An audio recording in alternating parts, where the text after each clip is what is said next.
We are educators. We want to bring the best possible opportunities for our students. We want to take them places. We want to do everything possible to ignite the spark of inspiration. We want to provide the best infrastructure. At the same time, we also want to learn, explore, experience, and grow. But we always encounter one major roadblock: funding. Well, not anymore. In this series, we are going to discover every possible way to arrange funds or to raise capital. Hi, it's Himannshu, and I welcome you to the brand new episode of The TEDS Show. Today's episode is going to be super exciting, so keep listening on Apple, Spotify, or on your preferred platform.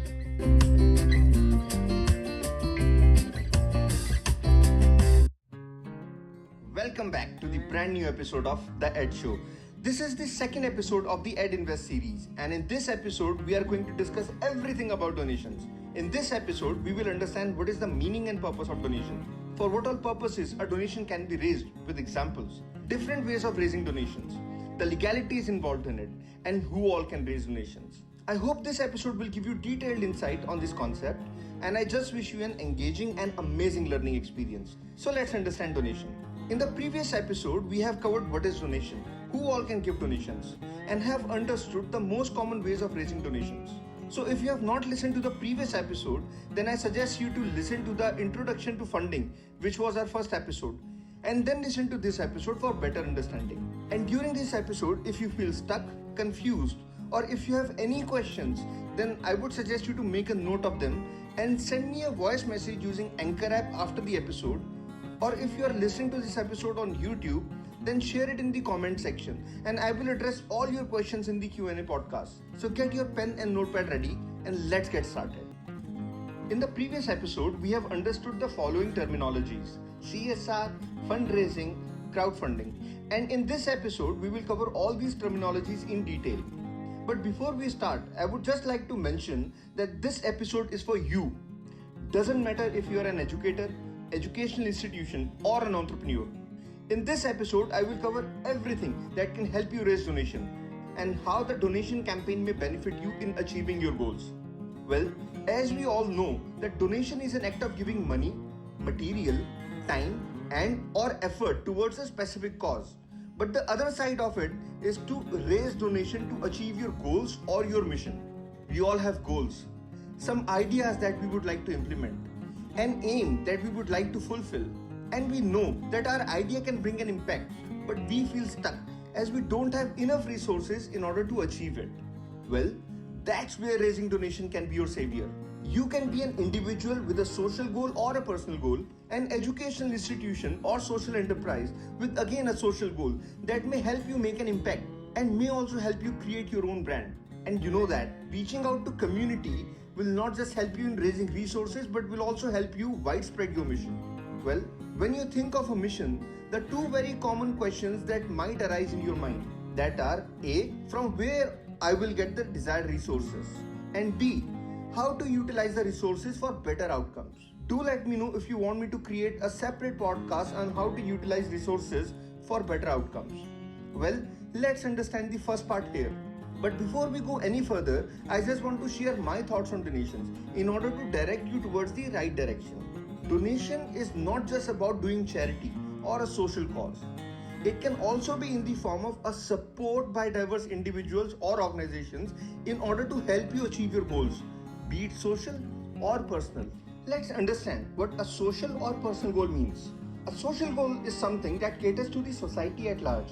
A few examples could be raising funds for the education of underprivileged students, raising funds for running an evening school for the children or adults, creating a library or laboratory in your school, or maybe for environmental causes or any other cause that you can think of that has an impact on the society. A personal goal, on the other hand, is something that you would like to achieve either for someone concerned or for your own self. A few examples could be that you know someone is in need and they require support. It can be health related, education related, finance related, or anything that is bothering them. On the other hand, an example of your own personal need could be the same as I had mentioned earlier, or some detailed example could be, let's say you being a music teacher wish to buy a new instrument that can help you advance your career or may help your students. Or let's say you wish to attend a training program that can help you in advancing your career. Well, the example can be endless.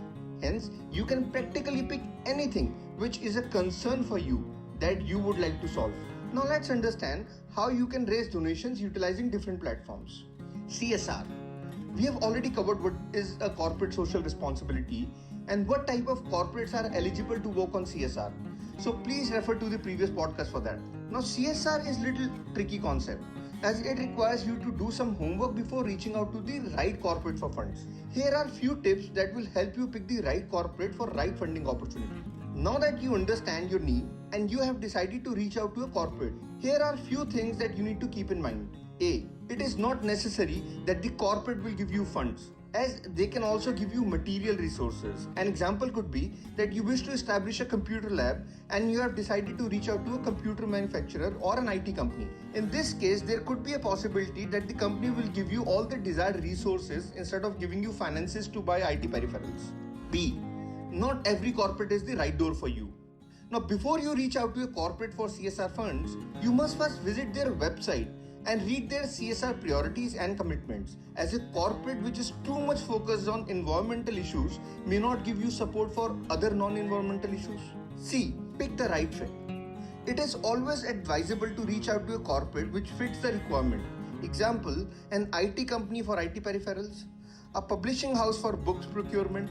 But at the same time, you must always categorize corporate under these three categories. Now please understand that all these categories are defined by me in order to give you better understanding. And these categories are regional corporate, national corporate, or an international corporate. Now what is a regional, national, or international corporate? A regional corporate is often considered as a company with regional geographical presence. But the other angle could be a company with a regional CSR focus. I'll just give you an example for this. Considering a manufacturing plant, this can be a plant of a global brand as well. So why have I picked it under a regional brand? Because many a times a manufacturing plant prefer to utilize their CSR funds in and around the manufacturing facilities.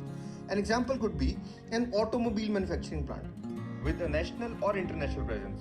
But they may choose to utilize their funds in and around their manufacturing plant. A national corporate is often considered as a company with nationwide presence. But the other angle could be a company with nationwide CSR focus.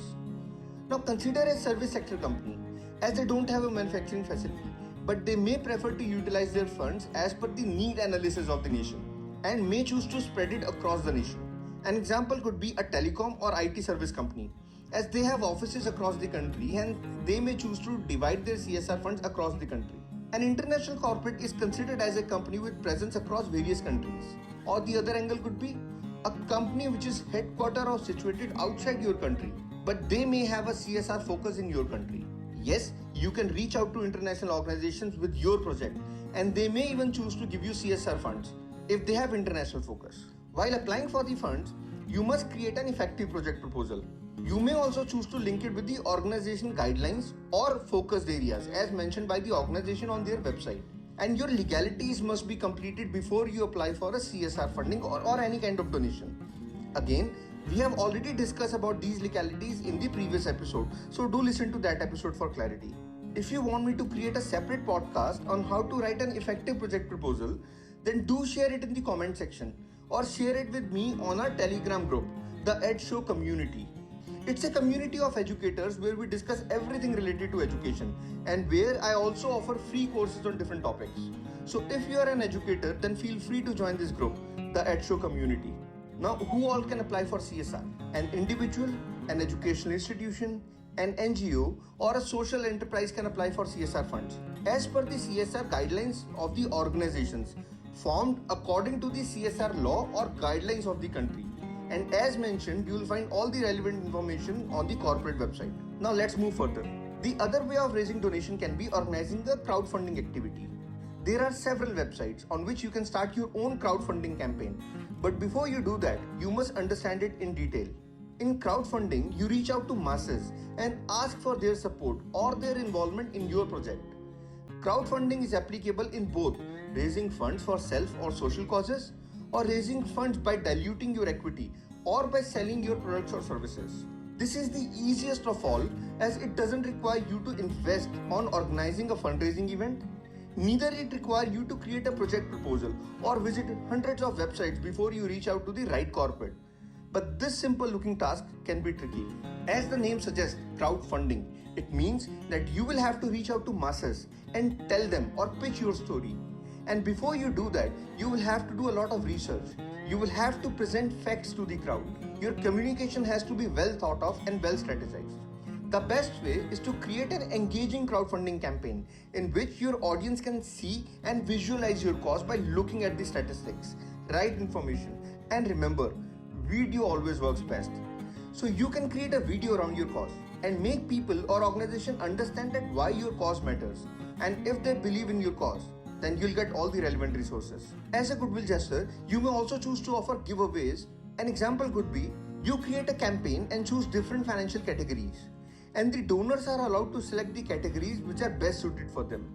And for each or some of the categories, you can choose the giveaway or thank you gifts, such as a t-shirt, a cap, a goodie bag, or anything that you feel is linked to your cause and can help you widespread it. Just like CSR, individuals, NGOs, social enterprise, educational institutions, or even startups can apply for crowdfunding, and the legalities remain the same as mentioned in the previous podcast.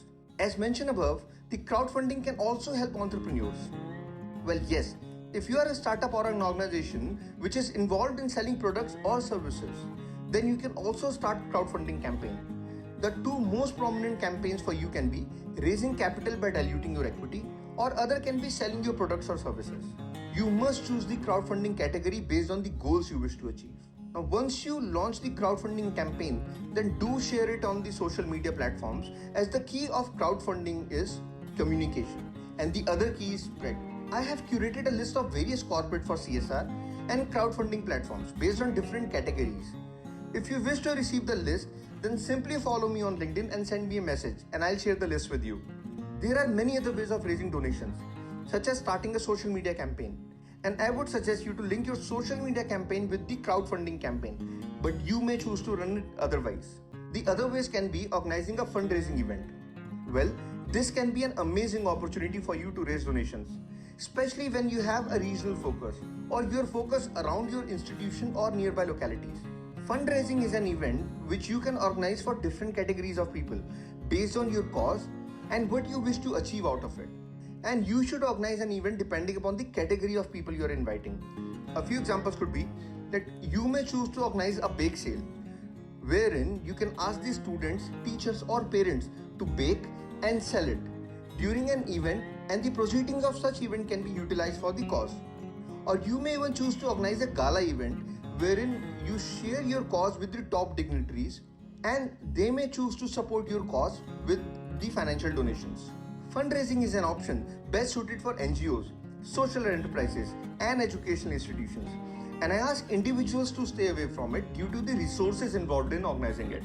Now, during my journey, I have come across some great educators who have raised donations for various social causes that they care about or which they have planned along with their students. If you want me to invite them for an interactive session, then let me know and I'll be happy to reach out to them. And if you have liked this podcast, then do rate us on Apple Podcasts and share it in the community. And I'll see you in the next episode. Thank you for listening to the Ed Show. I hope it was a great learning experience for you. If you have any questions or suggestions, then do share a voice message with me on Anchor. Or if you are listening this podcast on YouTube, then share it in the comment section and I will address all your questions in the Q&A session. And I'll see you in the next episode. Till then, stay safe and stay happy.